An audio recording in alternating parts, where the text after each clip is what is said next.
Good afternoon, everybody. It is Meteorology HY Forecast, guys, and welcome back to the video. Hope you guys are all enjoying your wonderful Sunday afternoon. You're probably wondering why I'm so excited, and you actually should be too, because this is actually my final winter forecast, 2019-2020. There's a huge amount of updates. Yeah, it's very exciting actually. So yeah, this is my last winter forecast. But you guys are probably seen this. You've probably seen this video at 1 o'clock. I'm actually in the airport right now. So this is actually scheduled. I'm making this video around 9 in the morning today, on Sunday. But I scheduled for 1 o'clock. So just for the people who are saying who, am I supposed to be in the airport? So yeah, I'm scheduling it for 1. So you guys are seeing it while I'm in the airport. So. And then yeah, so I hope you guys enjoy the video, guys. There's major new updates. But if you guys are new to the channel, be sure to subscribe, guys. I do plenty of videos like these forecasts, so you guys get a better look at what's to come for your area for the next couple of months. And also be sure to share the channel to any friends or family that you think want to know about their what winter's gonna look like and all that. But yeah, without further ado, let's get in this video. Alright, so as you can tell, first we're going to be looking at the precipitation map. It's not incredibly different compared to last time, but yeah, it's of course going to be different. So again, we're going to start off with the above average precipitation here. So again, we are actually going to be seeing slightly below average or slightly above average precipitation in that first shade where we have that lightest green, like melon green. That is where we have slightly below average temperature or slightly above average temperatures. So yeah, that's when we are going to be seeing a bit more rain, maybe even a bit more snowfall. Again, it's just going to be more precipitation. Doesn't really mean it's going to be snowfall, but it is going to be above average precipitation. So that means it could be wet for your area, especially if you're in the green. But if you're in the lemon lime green, it's gonna be slightly. I really don't think it's gonna be like super duper way above average, like you may maybe see a couple inches above average, maybe just above average. Like again, it's slightly above average, so not gonna be as crazy. Yeah, that's what it's gonna be looking like in this lemon lime. Again, it's gonna be all the way from Maine to Washington. So yeah, it's gonna go all the way down to the southeast too. So including the Midwest, upper northern plains, even the New England area, especially with these we're especially going to be seeing some slightly above average precipitation in the southeast and the eastern coast due to these nor'easters. Again, we're going to be seeing quite a lot of precipitation, which is definitely going to raise it up. And now in the second shade of green here, we have two regions here in the Appalachians. We're definitely seeing above average precipitation. So this is moderately above average. So that's going to be definitely in these areas because of the Appalachian snowstorms are definitely going to cause a lot more rain and a lot more snow all the way from the far northern Georgia area to the far northern Pennsylvania. We're also going to be seeing a ton of nor'easter precipitation come to these areas as well. If it's rain or snow, still going to cause a lot more precipitation in these areas. And now for the second shade of green, that second region in the Rockies, we're definitely going to have a ton of precipitation from these snowstorms that are going to come in these areas, from these frequent cold fronts that to come later into 2020. We're going to see it cause a lot of snow, and that's also why we have slightly above average precipitation around, because that's where we could be seeing maybe some more snow or rain. But it's definitely be a lot more snow than usual. Or sorry, not a lot more snow than usual, but a lot more precipitation than usual, whether it's rain or snow. And then again, we also do have a slightly below average all the way from southern Oregon to areas into southwestern New Mexico. Again, that's actually going to be, there's not going to be droughts or anything. It's not going to be like last year. It's just going to be slightly below average or slightly below average precipitation again. As well, again, with these slightly above average. Again, you're probably not going to really notice it much unless it comes surprisingly super duper dry at some point. Again, there can be maybe a drought or something. Like it can be dry for 2 weeks, maybe like that can be once, and then you never know, it might just not be like that again for the rest of the year. So again, that's why it's gonna be slightly below average precipitation. Now we're gonna be looking at the temperature map, and this actually is personally one of my favorites here in this out of all the three maps. So again, we're gonna be looking at the precipitation here. It actually has changed quite a bit. Actually, yeah, it did change quite a bit. Especially for the southeast. But again, in the first shade of really bright blue, that is slightly below average temperatures. So again, that's going to come all the way from Idaho into northern Georgia. So again, it's not looking like it's going to be as cold for the southeast anymore. Like at first in summer, it looked like it was going to be super warm for the southeast. but then later into fall, it started to look like it was going to get colder in the southeast for winter.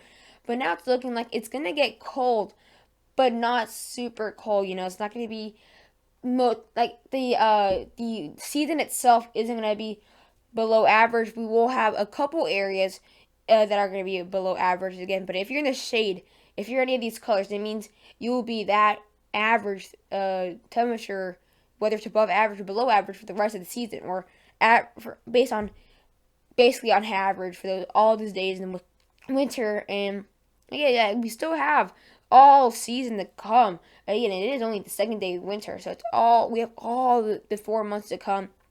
So it's going to take a little bit for these temperatures to come.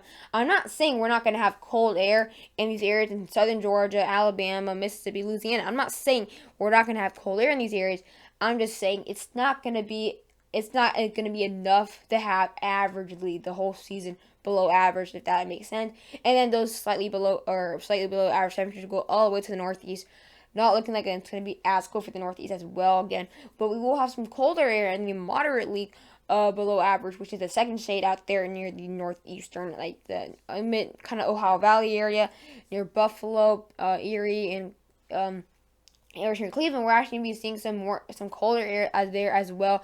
Not that cold air is going to be mostly from the cold fronts that come from the Midwest that kind of dip down these areas and then leave back to British or that go back to Nova Scotia. So I don't necessarily think it's going to go as much as what we saw last year. Again, we're definitely seeing some major cold fronts in the Northeast. Same thing, like I said, in the Southeast. Not going to be enough to be moderately below average. And again, in those areas in the Midwest, we'll definitely be seeing some colder air. And then that goes all the way to Billings, Montana, and then even the plains will be seeing some big cold fronts again, guys. These are going to be some major clippers that are going to come to the northern plains. And now for the third shade, which is way below average temperatures, of course, that's going to be in the northern plains.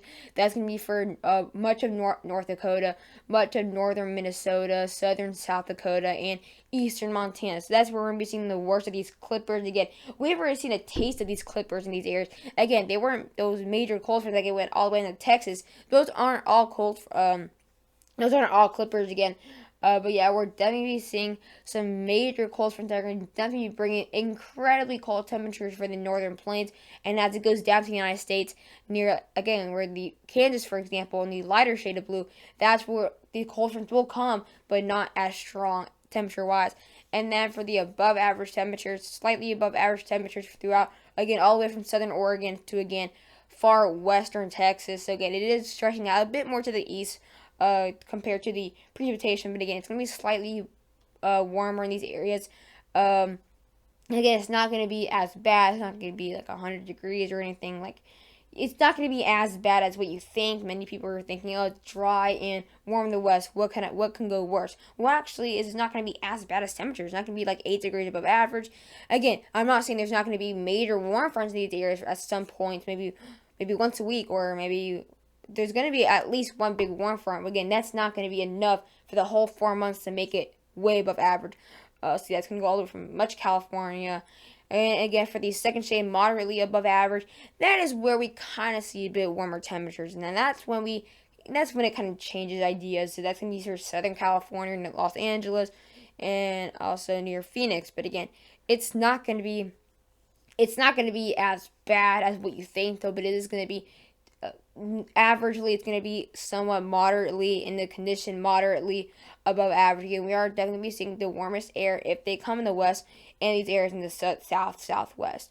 And then again, we're also going to be seeing a slightly above average temperatures actually now for the Gulf Coast. That actually is a new change that we saw so far with this one. It actually looked like we could actually see some warmer air in the deep south, like the Gulf Coast again. Let's say New Orleans, Gulfport, maybe Mobile, and all of Florida, and even southern Georgia, far southern Alabama, and far southern Mississippi. It looks like they will be seeing slightly above average temperatures. Again, guys, it's not going to be incredibly warm. Not going to be 10 degrees above average the whole time. Again, it's not slightly above average. Again, maybe you probably won't even feel it there in Florida or the Gulf Coast, because sometimes it doesn't even get super duper cold in those areas. But again, you won't really feel it. And now for drum rolls, please. Oh, I already showed it, but alright, so yeah, this is what my final map looks like. As you can tell, we have a ton of new colors, we have a ton of new regions, and just a ton new stuff. I wanted to make it super duper duper duper duper duper good for this final one again. I'm not saying, oops, I don't know why these pop up.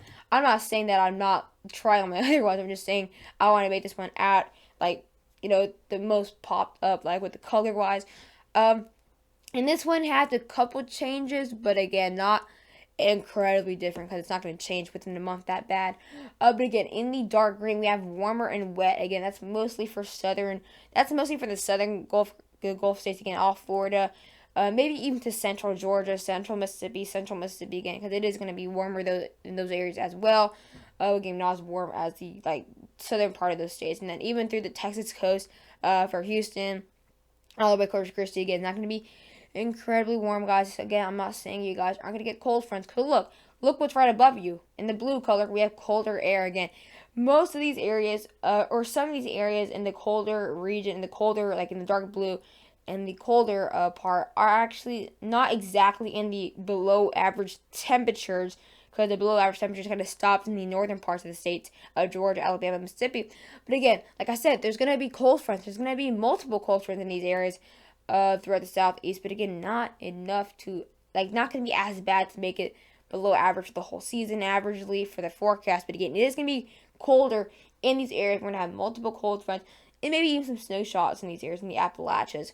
And now for the purple color, we have nor'easters, and that's all the way from the North Carolina coast through the Maine coast. Again, we're going to have multiple nor'easters that could actually bring in maybe a bit more snow for North Carolina and Virginia. Usually the snow is going to just start maybe north of the D.C. area, so it brings a lot of rain for Richmond, a lot of rain for Raleigh. But I think this year it's going to be a bit different. I think these nor'easters are going to bring the warmer and wet temperatures here. The nor'easter is going to start right here. Alright, I think this is where it's going to start most of the year. Sometimes it starts over here in the Appalachians and then ends out like that. But I think this one's going to be different, where it's going to take a longer route. And it's going to start in the warmer and wet area. So it's going to be warmer in these areas. It's going to bring that rain. And then it might even bring a chilly air or chilly rain in these areas. Maybe even some snow. Again, it's not rare to see that. And then it's going to come up, and then it's going to be colder temperatures. And since it's taking a longer route, it's going to bring the snow earlier. So that's why I think we have the nor'easters there, and that's why I think we're going to have a bigger chance of seeing snow in these areas, much of the East Coast. Again, that's why they are in the above average precipitation. And then we do have, and the pink color blizzards, again, that's not a surprise. We're going to see multiple blizzards for Cleveland, multiple blizzards throughout State College, Pittsburgh, northern West Virginia, western Maryland, all the way into Buffalo and Erie. Those areas are definitely be seeing multiple blizzards. It's every year, but we're going to be seeing multiple blizzards throughout much of the Northeast, much of New York, much of the New England area. So it's going to be very nasty year. It's going to be very snowy in the Northeast. Definitely be seeing way above average snowfall this year. In the white, we have more snow. So again, I'm not saying it's just more snow again. We're going to be seeing more snow as we get into 2020 compared to fall. So that's what it means by more snow. That's going to go all the way into far northeastern Tennessee. But again, it's going to bring a good amount of snow throughout the Ohio Valley and the Ozarks. Now into the other pinkish color, kind of a purplish pink color, maybe a rose.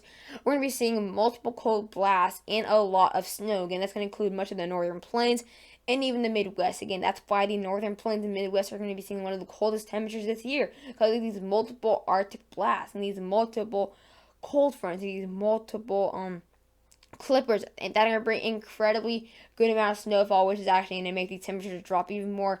That's going to go all the way to Chicago, rural Illinois, northern Missouri, all the way throughout much of western and central Michigan, and then that's going to cover all of the northern plains, all the way into all the way to eastern Montana and Wyoming. And now in the central part of the United States, in the light blue, we're going to be seeing some cold shots. So again, that's going to go all the way from much of Nebraska throughout much of the southern plains into Texas. And that's what we're going to be seeing again. They weren't necessarily, again, these areas were, if they were in the below average, they were in the slightly below average again. So that means we're going to be seeing a couple cold fronts that are always going to be coming from the northern plains from these multiple cold blasts. But most of these cold fronts are going to actually be coming to the south, or sorry, to the east. We're going to be seeing these cold fronts kind of push this way, and it's not and every day where we have cold fronts come straight down the middle. And so that's why we're going to be seeing only a couple of these cold fronts to come as strong or as cold fronts, really, necessarily, because not every time you're below average is a cold front. That's when it's going to start coming in through the southern plains as a cold shot. And now into the southwest, in the orange color, we're going to be seeing a bit drier. A bit drier, of course. Again, it's going to be a bit drier. It's not going to say, oh, way above, way drier, or drier. It's going to be a bit drier. So that's going to be that near El Paso area all the way to central Texas, or south central Texas, all the way into the areas of Los Angeles. Again, that's not anything new.